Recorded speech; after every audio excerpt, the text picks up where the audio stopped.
Har de fleste nok bemærket, bidende koldt udenfor. Frostgrader i luften, og vandet er kun lige over frysepunktet.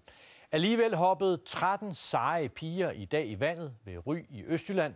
Her er vinterbadning blevet en kæmpe succes for de 6-7-årige. 4 grader. De kalder sig Cool Kids, og med god grund. Hver tirsdag hopper pigerne her fra Mølleskolens SFO i vandet. Også i dag, hvor det er ualmindeligt cool udenfor. Det er nu, vi skal huske ind i hovedet, hvordan vi skal komme i vandet i dag. Det er ret koldt. Hvordan kommer du i vandet? Jeg skal hoppe. Og hvem er dig? Hopper. Det er ikke sådan med, at nu skal de bare i, fordi vi synes, det er cool for dem. Det skal jo komme indenfra. De skal selv have lyst til det? Ja, de skal selv have lyst. Der er ikke nogen, der tækker dem til det her. Så det er jo imponerende. De er godt tosset, de børn der også.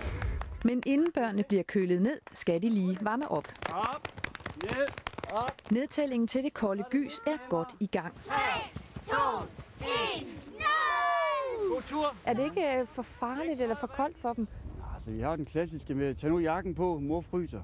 De er gode til at mærke efter, og hvis de ikke kan det, så får de så lært her, at nogle gange så gør tingene ondt, men det bliver godt igen. Og så går det i fuld fart gennem minus 6 grader kold luft og lige ned i det næsten lige så kolde vand.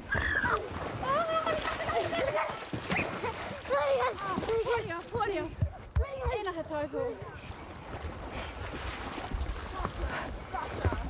Og hvordan var det? Det var fint.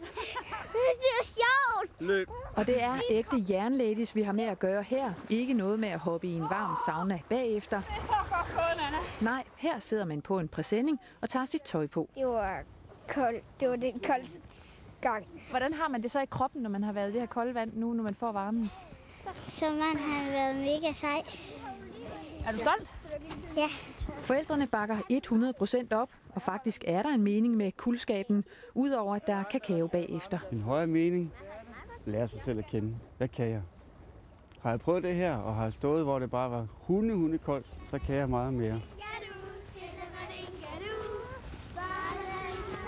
Og i morgen, samme tid, samme sted, så er det så drengenes tur.